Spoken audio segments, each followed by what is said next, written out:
Bismillah, Assalamualaikum warahmatullahi wabarakatuh. Innal hamdalillahi nahmaduhu wa nastaghfiruh wa na'udzu bihi min shururi anfusina wa min sayyiati a'malina. May yahdihillahu fala mudilla lahu wa may yudlilhu fala hadiya lahu. Asyhadu an la ilaha illallah wahdahu la syarika lah wa asyhadu anna Muhammadan abduhu wa rasuluhu la nabiyya wa la rasula ba'dah amma ba'd. Jamaah pengajian yang dirahmati Allah Subhanahu wa taala, mari kita bersyukur kepada Allah Subhanahu wa taala karena pada kesempatan malam hari ini kita bisa mengerjakan salat Isya secara berjamaah. Kita lanjutkan dengan bermajlis di tempat yang paling mulia. Suatu hari Rasulullah pernah ditanya oleh para sahabatnya, ayu baqail ardil khair,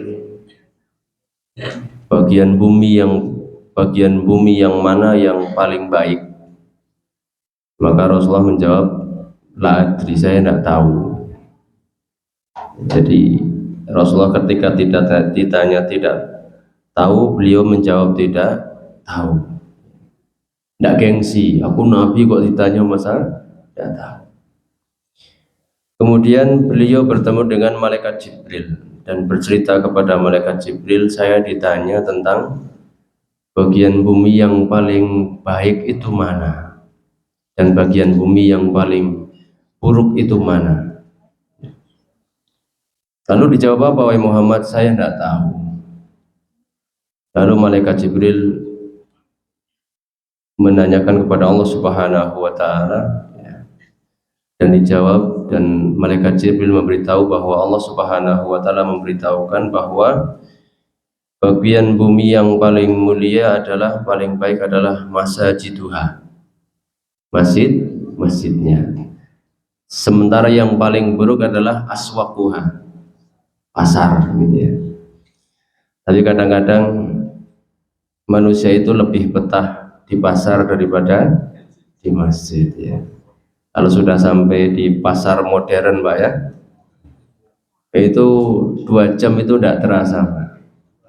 Dari lantai 1, lantai 2 terus, tapi di masjid nunggu sholat 5 menit itu sudah ayo komat selak kiamat katanya. Padahal baru 5 menit, apalagi di sini 15 menit Pak ya, timernya 15 menit. Saya kalau dari rumah itu azan Pak, di sini masih sempat sholat sunnah. Sama istri ditanya, apa enggak telat Bi? Enggak, timernya lama gitu. Di sana memang sengaja memberi kesempatan jamaah yang jauh-jauh biar tidak terlambat ya. Jadi kita berada di tempat yang mulia, juga di acara yang mulia, yaitu kita duduk di sini adalah yatluna kitaballah wa yatadarasunaha, masuk dalam kategori hadis Nabi, kita wa mastama'a qaumun fi baitin min buyutillahi yatluna kitaballah wa yatadarasunaha, tidaklah suatu kaum ya berkumpul di masjid-masjid Allah Subhanahu wa taala membaca ayat-ayatnya, kemudian wa yatadarasunaha, saling mempelajarinya. Maka Allah akan memberikan 4 hal ya. Allah akan menjadikan hati kita tenang, Allah akan merahmati kita, Allah akan mengutus para malaikat untuk menaungi kita dengan sayap-sayapnya, kemudian yang terakhir Allah akan membanggakan kita di depan para malaikat. 4 hal Pak, kalau kita kumpul di masjid untuk membaca ayat-ayat Allah Subhanahu wa taala dan mempelajarinya, dalam sebuah hadis seperti itu. Dan yang akan kita pelajari adalah nanti surat Al-Humazah. Semoga kita mendapatkan 4 hal itu ya. Yang punya hutang terus gak kelingan hutangnya gitu ya. Yang punya masalah kemudian nanti Allah beri solusinya begitu ya. Yang sedang punya hajat Allah segera kabulkan dan seterusnya. Karena keberadaan kita di sini insya Allah didoakan oleh para para malaikat. Malaikat itu turun bukan sekedar menaungi saja, Pak. Kalau kita naungan sudah cukup dengan masjid yang kokoh ini kan ya. Ada angin nggak terasa. Bahkan kalau panas di sini dingin, Pak ya. Ya. Insya Allah ya. Siang-siang tadi panas banget, di sini sejuk karena ada AC. Nah, lalu fungsinya malaikat menaungi kita, mereka mendoakan kita dan memintakan rahmat untuk kita. Allahumma gfir lahu, Allahumma arhamhu. Ya Allah, ampuni dia, ya Allah, rahmati dia. Ya. Salawat dan salam semoga tetap tersurah kepada junjungan kita Nabi besar Nabi Muhammad Sallallahu Alaihi Wasallam, kepada keluarga beliau, para sahabat-sahabat beliau, yang mereka juga adalah orang-orang yang gemar memakmurkan masjid. Ya. Rajulun qalbuhu muta'alliqun bil masjid. Ya. Mereka adalah orang-orang yang hatinya kumandil-kandil dengan masjid. Ya. Kangen kalau sudah lama nggak ke masjid itu kangen. Selalu menunggu waktu untuk bisa datang ke masjid. Luar biasa, Pak. Juga para tabi'in, para alim ulama yang istiqomah hingga hari kiamat. Jamaah sekalian dirahmati Allah Subhanahu wa taala. Bulan yang lalu kita sudah mengkaji bersama tentang wailun likulli humazatin lumazah. Allah mengancam wail. Wail bisa diartikan kecelakaan, bisa diartikan dengan azab, bisa diartikan dengan khizyun, kehinaan. Semua ini kalau dirangkum ciloko ya. Orang disiksa ya celaka, orang dihinakan celaka ya. Orang diberi kesusahan di dunia juga celaka.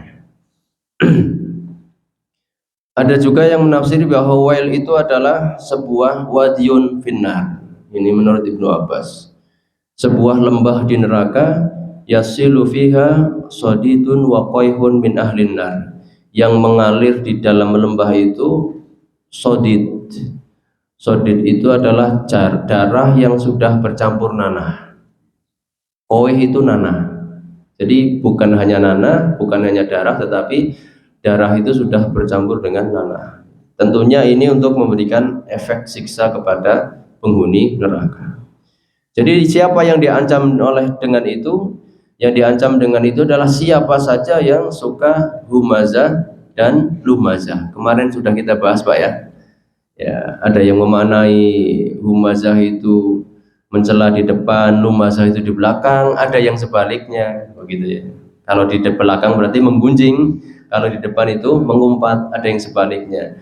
Ada yang mengatakan bahwasanya humazah lumazah itu ya menghina orang dengan lisan, dengan pandangan mata, dengan isyarat tubuh dan seterusnya, itu masuk dalam kategori humazah dan lumazah. Intinya adalah menyakiti orang lain, menghina orang lain dengan apapun, baik dengan lisan, di depan secara langsung atau di belakang, atau dengan isyarat tubuh. Isyarat tubuh itu dengan kerdipan mata, mungkin dengan bahasa bibir, atau mungkin dengan isyarat tangan, atau orang jalannya terpincang-pincang ditirukan. Nah, itu masuk humazah dan lumazah.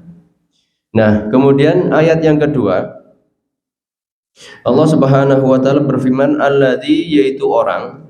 Jadi orang yang suka, orang yang diancam dengan wail, kecelakaan, dan mereka itu adalah orang yang suka mencela, mengumpat dan seterusnya tadi ya. Alladzi, yaitu orang jama'a malan, yang mengumpulkan harta, wa addadahu, dan menghitungnya. Ya. Alladzi, yaitu orang jama'a, yang mengumpulkan siapa? Orang itu malan pada harta, wa addadahu, dan menghitungnya. Jamaah sekalian dimati Allah Subhanahu wa taala. Kita suka menghitung, mengumpulkan harta apa tidak, Bapak sekalian? Suka gitu ya. Makanya perlu dijelaskan oleh para ulama ya. Perlu dijelaskan para ulama ya. Bukan hanya sekedar mengumpulkan.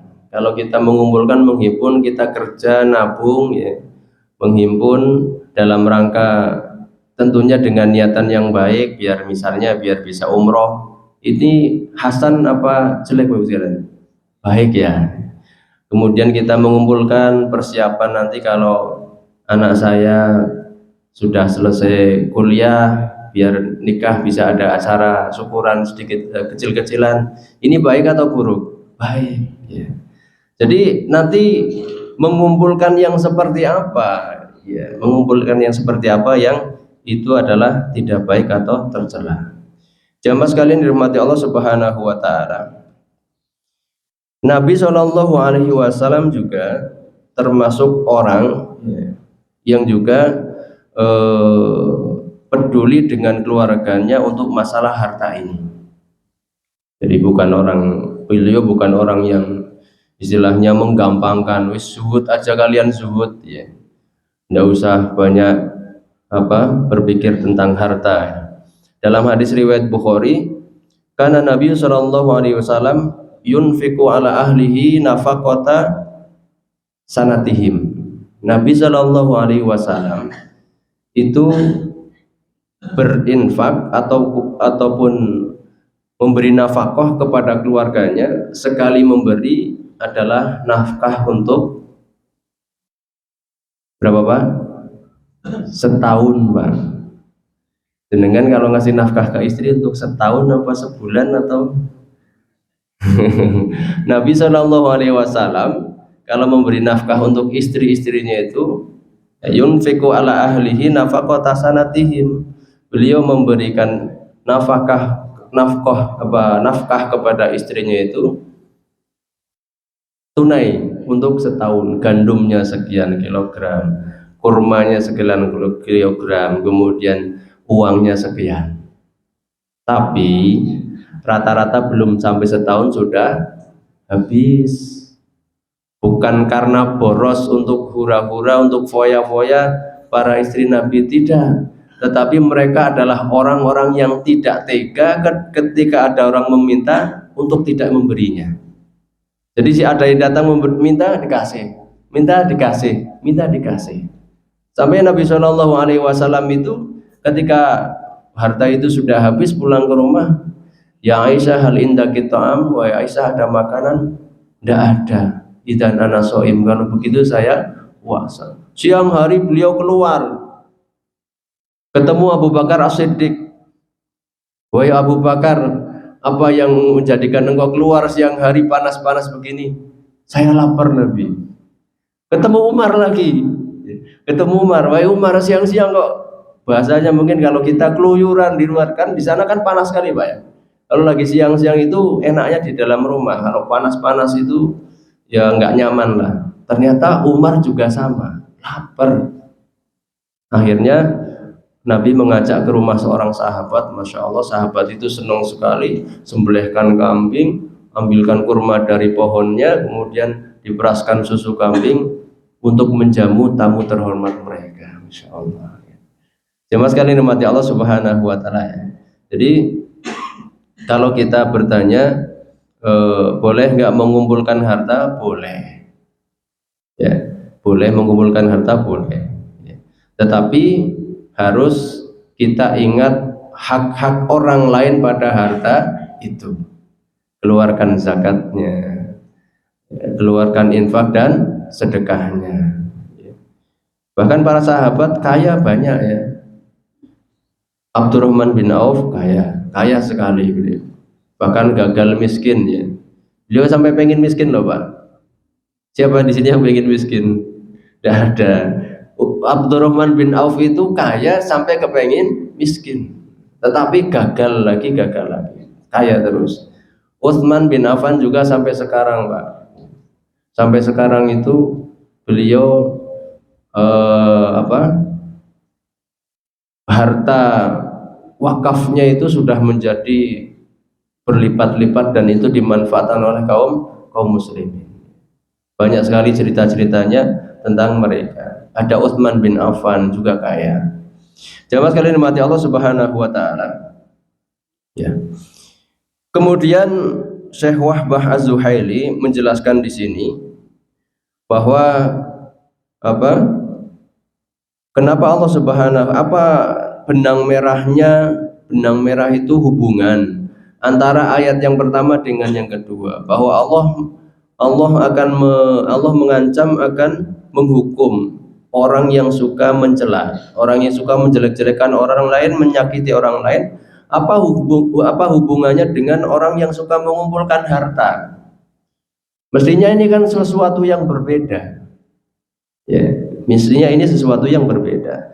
Maka beliau di sini menjelaskan, ya, wasababu hamzihi walamzihi, sebetulnya sebab seseorang itu suka mencela dan mengumpat, suka menjelek-jelekan orang lain adalah i'jabuhu bima jama'a minal mal wa ahsahu wa hafadhu ala adadihi alla yanqus, yaitu karena dia sangat takjub, sangat bangga dengan apa yang dikumpulkan dari harta benda itu, ya, kemudian dihimpunnya, dijaga betul-betul, kemudian dia berusaha agar harta itu tidak berkurang sedikit pun. Wa dhanna anna lahu bihi fadlun ala ghairihi, dan dia menyangka bahwa dengan banyaknya harta itu dia akan menjadi lebih utama daripada yang lain, ya.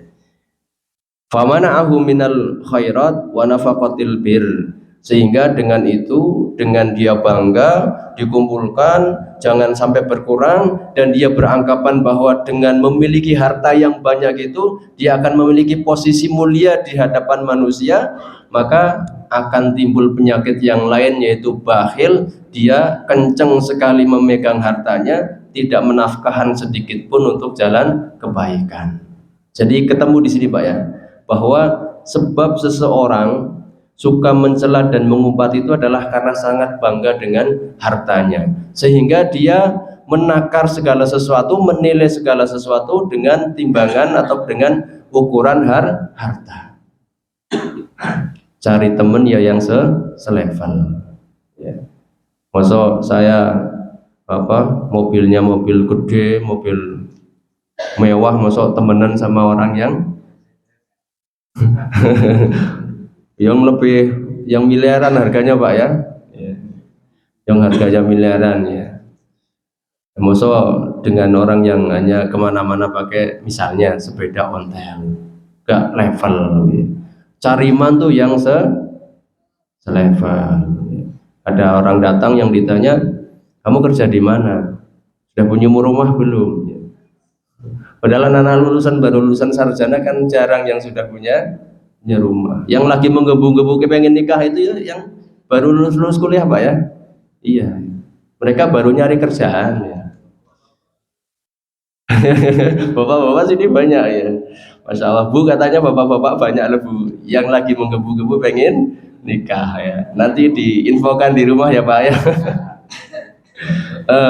Katanya. Masya Allah, tidak apa-apa, itu halal ya. Ya. Saya lanjutkan ya. Cari majelis pengajian juga yang selevel ya. Ini penyakit yang seperti ini itu bukan hanya hari ini Bapak sekalian.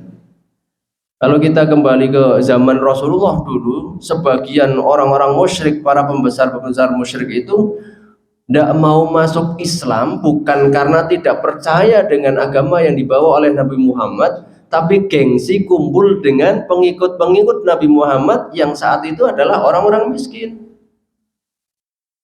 Jadi sanadidul Quraisy, para pembesar-pembesar Quraisy itu menemui Nabi Muhammad Shallallahu Alaihi Wasallam, wahai Muhammad, ij'al lana majlisan ghaira majlisihim, wahai Muhammad, kamu bikin satu majelis pengajian pertemuan yang bukan, yang di situ tidak ada orang-orang miskinnya. Saya akan ikut, saya akan belajar. Faham ma'ayaf ala dhalik, dan Nabi dipikir-pikir, iya juga ya, kalau orang-orang kaya ini pada masuk Islam, maka Islam ini akan menjadi kuat. Logis nggak Pak? Ya, hari ini begitu. Ya, pondok pesantren, ya yayasan yatim piatu itu perlu dukungan orang-orang yang kaya.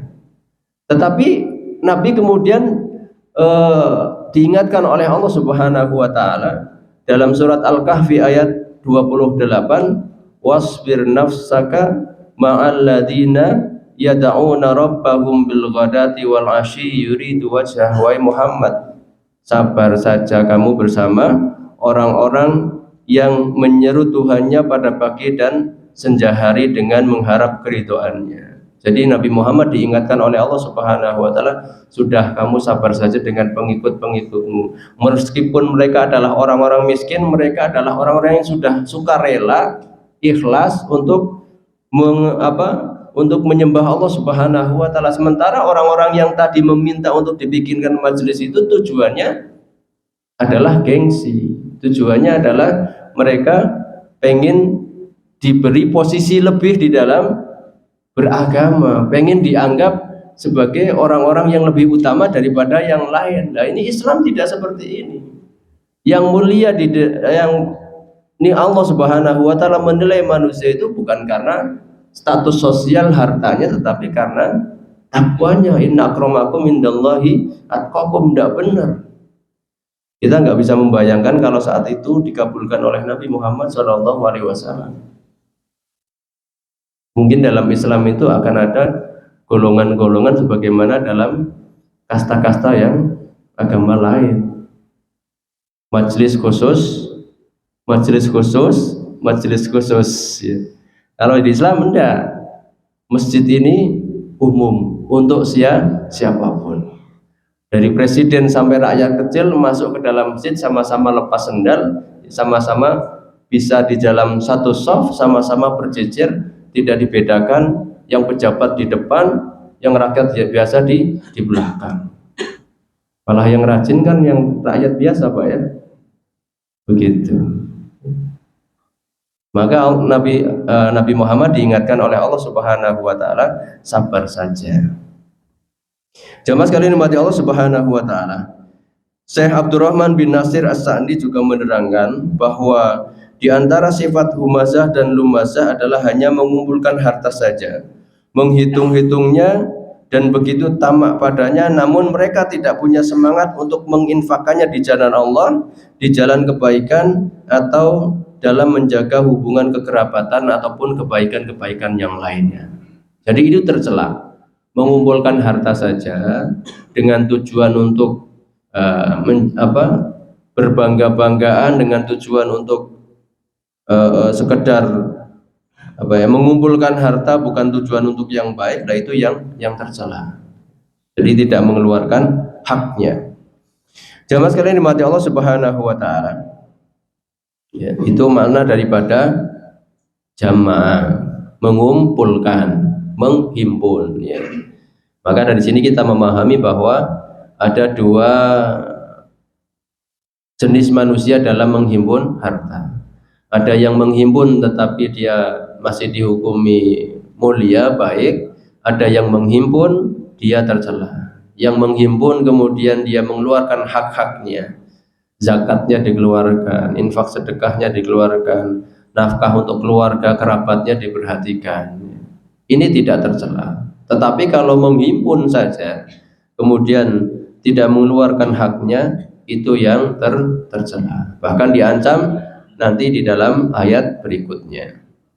Wa'addadahu artinya adalah tadi ya, so'adadahu, kata Imam As-Sa'di, dihitung-hitung terus, gak mau kurang, ya.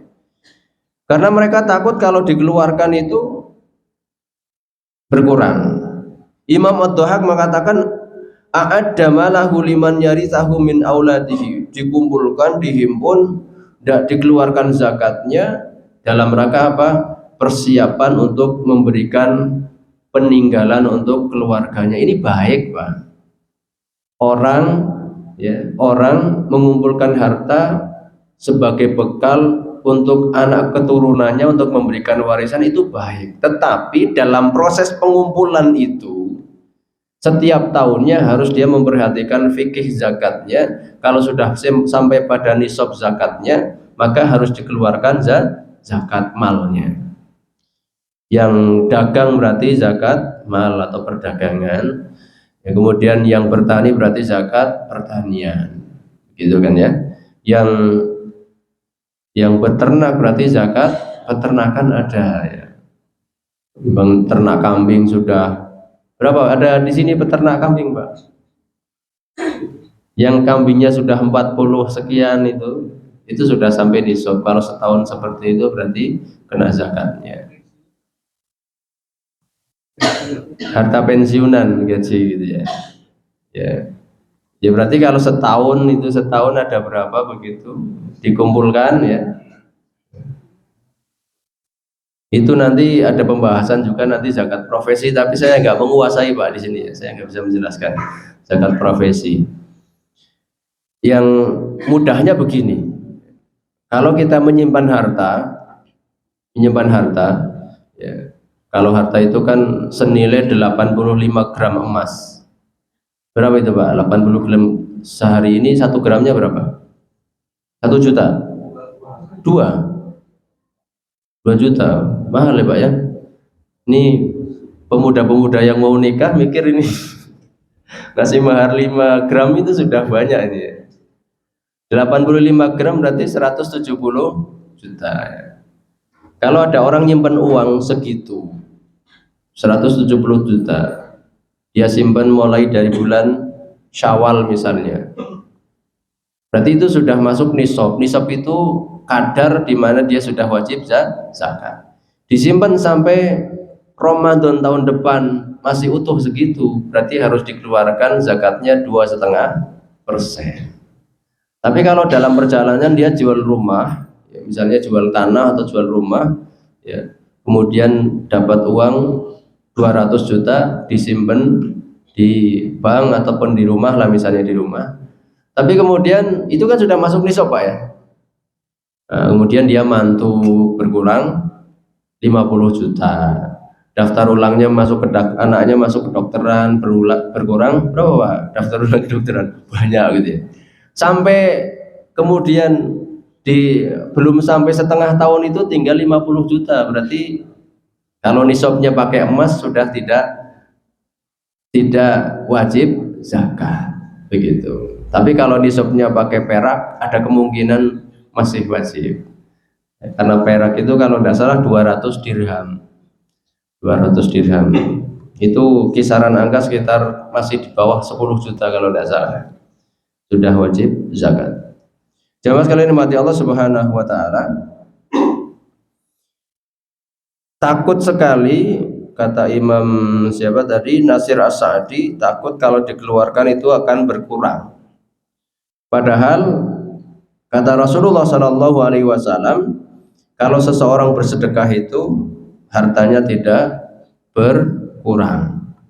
Hitungan bukan hitung-hitungan angka ya, tetapi hitung-hitungan secara keberkahan. Mana qasad shadaqatun min mal, harta yang disedekahi itu tidak berkurang. Bagaimana keterangannya? Di dalam kitab Subulus Salam, di sana dijelaskan bahwa maksud daripada harta tidak berkurang dengan disedekahi adalah ya, satu, Allah akan memberkahi harta itu. Jadi sama-sama punya gaji bulanan, misalnya sebulan 5 juta, dikeluarkan infak sedekahnya itu, yang 5 juta itu berkah. Berkah itu ya cukup untuk segala-galanya. Biaya hidup sebulan cukup, biaya sekolah cukup, enggak, orang keluarganya sehat-sehat semua, enggak ada biaya rumah sakit misalnya. Yang kedua, maksudnya harta itu tidak berkurang dengan disedekahi, bahwa Allah Subhanahu wa taala akan memberikan pahala yang besar di hari kiamat. Jadi harta itu akan berkembang. Bagaimana disebutkan dalam surat Al-Baqarah. Seperti orang yang menanam satu benih, tumbuh menjadi satu pohon itu memiliki 7 tangkai, masing-masing tangkai ada 100, 700. Kemudian yang ketiga, ya, bahwa Allah Subhanahu wa taala sangat mungkin untuk memberikan ganti yang sama di dunia ini.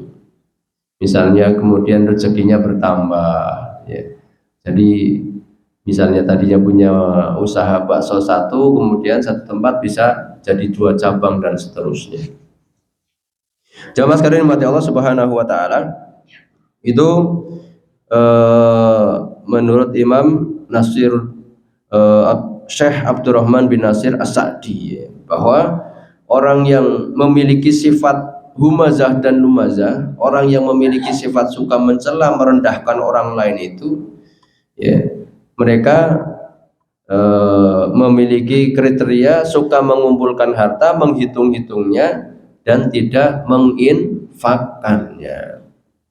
Ketika dia berusaha menginfakkannya, memberikannya kepada orang lain, itu akan mengikis sifat kikir dalam hatinya, menjadikan dia peduli dengan sesamanya, ada sifat rahmat ataupun sifat rahim, kasih sayang kepada sesamanya, dan otomatis orang yang peduli dengan orang lain, otomatis mereka bukan orang yang sombong, bukan orang yang merasa lebih dan seterusnya. Sebaliknya dia akan memiliki sikap bahwa sesama manusia harus berbagi, gitu. Jamaah sekalian dimati Allah Subhanahu wa taala. Ayat berikutnya, yahsabu annama lahu akhladah. Yahsabu, dia mengira, anna, bahwasanya, malahu, hartanya, akhladahu, akan menjadikannya kekal. Ada Pak orang yang beranggapan tidak mati, akan hidup selamanya. Ada, ya, di dalam surat Al-Baqarah itu ada orang yawaddu ahaduhum law yu'ammaru alfasanatin. Ada orang-orang yang berangan-angan untuk hidup 1000 tahun. Seandainya mereka bisa hidup 1000 tahun. Ya. Dalam sebuah hadis, ya, Rasulullah menyebutkan yashibu ibnu Adam, yahramu ibnu Adam. Manusia itu akan menua. Wa yashibu thnani. Tetapi dalam dirinya ada 2 hal yang akan senantiasa muda. Manusia jasadnya bisa menua, tetapi dalam dirinya akan senantiasa ada 2 hal yang selalu muda. Apa itu Pak? Kecintaannya terhadap harta dan panjang angan-angan. Jadi walaupun sudah tua ya tetap cinta kepada harta, walaupun sudah tua kepenginnya hidup terus. Jadi itu sudah bawaan manusia, ya. Kata Rasulullah, manusia itu bisa jasadnya bisa tua, bisa haram, bisa tua, tetapi ada 2 hal yang akan senantiasa muda: cinta harta dan panjang angan-angan, tulul amal. Jamaah sekalian dimati Allah Subhanahu wa taala. Di sini Allah Subhanahu wa taala menyebutkan yahsabu, maka kata Dr. Wahbah Zuhaili, yadhunnu. Jadi kalau ada orang memiliki keyakinan bahwa dia bisa hidup selamanya dengan harta, itu cuma prasangka. Karena semua orang pasti mati. Maka Allah di sini menggunakan kata yahsabu, mengira. Dan Dr. Wahbah Zuhaili mengatakan yadhunnu anna malahu yatminu lahul khulud. Dia mengira bahwasanya hartanya bisa menjamin dia akan kekal selamanya. Karena banyak harta, rumah dibikin sedemikian nyaman, makanan dijaga sedemikian ketatnya, 4 sehat 5 sempurna, tidur dibikin sedemikian menurut prinsip dunia kesehatan. Sehari berapa jam Pak? 8 jam. Berarti sepertiga umur kita sudah untuk tidur. Nah kita kan waktunya 24 jam. Kalau 8 jam untuk tidur, berarti sepertiganya sudah untuk tidur. Kalau tidak salah ya, Dr. Amin Rais itu menurut cerita sehari tidurnya berapa jam Pak? 3. Alhamdulillah beliau sehat sampai sekarang. Malah punya peran jasa untuk bangsa ini. Wa yatruku hayyan baqiyan la yamut, kata Dr. Wahbah Zuhaili ini. Dia mengira bahwa dengan hartanya bisa menjadikannya hidup terus dan tidak mati. Li syiddati ijabihi bima yajma'uhu minal mal. karena dia sangat kagum dengan harta yang telah dikumpulkannya. Fala yufakkiru fima ba'dal maut, sama sekali tidak berpikir untuk apa yang terjadi setelah kematian. Jadi rumongsone akan hidup terus, sehat terus, hidup terus. Padahal kadang-kadang, mohon maaf ya, yang sakit-sakitan malah malah Allah Subhanahu wa taala belum takdirkan untuk meninggal. Yang sehat malah meninggal. Saya dulu punya tetangga, mbah-mbah sudah stroke ya. Itu ketika temannya, tetangganya meninggal itu nangis beliau. Nangisnya bukan karena ditinggal, kehilangan, tapi kata beliau, kok enggak saya dulu? Kok enggak saya dulu yang dipanggil Allah, katanya. Dia itu kan orang sehat, masih bisa kemana-mana, masih bisa ke masjid. Saya yang sudah di kasur terus kok malah belum, katanya. Jadi mati itu, meninggal itu pakaian yang cocok untuk segala usia. Yang tua mati wajar ya. Yang muda meninggal banyak. Yang masih anak kecil meninggal yo ada banyak, bahkan di dalam perut meninggal dunia juga ada. Jadi mati itu, meninggal dunia itu pakaian yang cocok untuk siapa saja, maka jangan kita kemudian mengira bahwa kita akan hidup selamanya. Jangan kita kemudian mengira bahwasanya ajal saya masih jauh. Karena itu rahasia Allah Subhanahu wa taala. Maka pesan dari seorang sahabat, i'mal lidunyaka ka'annaka ta'ishu abadan wa'mal li akhiratika ka'annaka tamutu ghadan. Ya, beramallah untuk duniamu seakan-akan engkau akan hidup selamanya, dan beramallah untuk akhiratmu seakan-akan engkau akan mati besok. Ini memaknainya bagaimana ibu-ibu? Berarti kan ini perintah untuk urusan dunia seakan-akan kamu mau hidup selamanya, berarti mengumpulkan harta yang banyak begitu Pak ya, untuk bekal yang jauh, yang untuk bekal bertahun-tahun. Wah, saya mungkin umurnya sampai 70 tahun, berarti saya harus kerja keras, investasi, kemudian biar ketika tua ada jaminan untuk bisa terjamin ekonominya. Begitu Bu? Ternyata tidak. Diartikan oleh para ulama begini, maksud bahwa untuk urusan dunia kamu seakan-akan akan hidup selamanya itu begini, dan untuk urusan akhirat seakan-akan engkau akan meninggal besok itu begini. Misalnya kita sedang bekerja, kemudian ada panggilan azan, maka kita harus berpikir bahwa kerja ini urusan dunia, masih saya bisa kerjakan setelah sholat. Tapi urusan sholat itu adalah urusan akhirat. Kalau nggak segera saya kerjakan sekarang, kemudian Allah memanggil saya, maka saya ketinggalan sholat. Begitu. Jadi ketika kita dihadapkan dengan urusan dunia dan akhirat, maka untuk urusan akhirat harus segera dikerjakan karena kita khawatir tidak sempat mengerjakannya. Tetapi kalau untuk urusan dunia, ketika kita dibenturkan dengan akhirat, sebentar, saya ngaji dulu, pekerjaan bisa dikerjakan setelah ngaji. Saya sholat dulu, pekerjaan bisa dilanjutkan setelah sholat. Jangan dibalik. Saya tinggal sholat kok pelanggannya kabur gitu ya. Tinggal sholat ini nggak rambung-rambung, nggak selesai, apalagi ditinggal kajian gitu. Lama lagi dari maghrib sampai isya ya. Ini habis isya kok ya. Dari habis isya sampai hampir jam 8 ini ya. Pas jam 8. Nanti nggak selesai. Jamaah sekalian rahmati Allah Subhanahu wa taala, ya, harus dibalik bahwa untuk urusan-urusan dunia itu masih bisa ada waktu. Tapi bukan berarti kalau ada pesanan kemudian ngose enggak.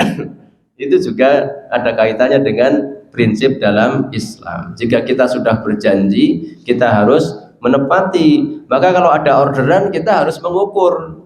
Saya orang yang rajin sholat 5 waktu, waktu hari-harinya untuk mengerjakan satu hari itu, misalnya penjahit bisanya cuma menjahit sekian, di order sekian, jangan berjanji melebihi kemampuan. Mampunya sehari jahit baju 2, kemudian ada orang masukkan baju 2, ya besok jadi, ada lagi 2, besok jadi, ada lagi besok jadi, sudah 6, padahal mampunya sehari 2. Maka kalau sudah urusan seperti ini, dia harus mengukurnya. Saya sehari cuma 2, ada lagi berarti 2 lagi, 2 lagi. Ya, sehingga tidak berbenturan dengan urusan ibadah kita. Akhirnya karena sudah janji, waya sholat kosek, waya ngaji aku praise banyak garapan. Ada birrul walidain, Pak izin dulu ya, nggak bisa sowan, ini banyak garapan. Akhirnya terpenggalai. Jamaah sekalian dimati Allah Subhanahu wa taala. Ya.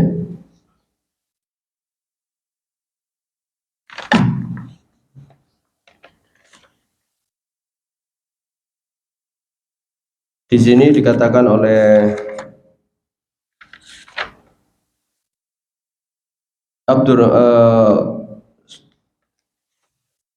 Syekh Abdurrahman As-Sa'di dalam tafsirnya Tafsir As-Sa'di, beliau mengatakan bahwa orang yang mengira hartanya bisa menjadikan dia kekal itu adalah karena dia bodoh. Karena dia bodoh. Mengira bahwasanya harta bisa mengekalkannya. Kalau dia edarkan pandangan matanya itu, ya, yang di rumah sakit itu, kalau harta itu bisa mengekalkan, di sana cuma orang-orang miskin. Ternyata orang-orang kaya yang hartanya banyak juga banyak yang di rumah sakit. Yang meninggal juga banyak. Jamaah sekalian dimati Allah Subhanahu wa taala. Ini dilanjut apa sudah? Khalas, Masya Allah. Ada Arabi di sini. Jamaah sekalian dimati Allah Subhanahu wa taala. Sudah jam 8, saya kira cukup dulu sampai di sini. Bahwa Allah Subhanahu wa taala mengingatkan kita boleh mengumpulkan harta, boleh bekerja, boleh menabung dan seterusnya, tapi jangan lupa hak-haknya orang lain yang ada dalam harta kita. Wa fi amwalikum haqqul lisaili wal mahrum, kata Allah. Di dalam harta kalian ada hak-haknya orang miskin yang berani meminta dan tidak berani meminta. Kita kemudian jangan terlalu bangga, terlalu cinta dengan dunia sehingga kita lupa bahwa kita akan mati. Yahsabu anna malahu akhlada. Itu hanya dimiliki oleh orang-orang yang bodoh, kata Imam As-Sa'di. Kalau ada orang yang mengira bahwasanya dengan hartanya dia akan panjang umur, akan hidup lebih lama daripada yang nggak punya harta, kata Imam As-Sa'di, itu hanya pemikiran orang-orang yang bodoh. Jamaah sekalian dimati Allah Subhanahu wa taala, sebaliknya orang yang akan dipanjangkan umurnya salah satunya adalah orang yang mengikuti sunnah Rasulullah, suka menyambung tali silaturahim. Bukan orang yang kaya, tapi orang yang suka menyambung tali silaturahim. Dan biasanya yang rajin silaturahim itu orang-orang yang bukan kaya raya. Yang kaya raya biasanya sibuk dengan kekayaannya. Jamaah sekalian dimati Allah Subhanahu wa taala, demikian yang dapat kami sampaikan. Semoga bermanfaat, kurang lebihnya kami mohon maaf. Wallahu a'lam bishawab. Akhiru da'wana alhamdulillahirabbil alamin. Wassalamualaikum warahmatullahi wabarakatuh.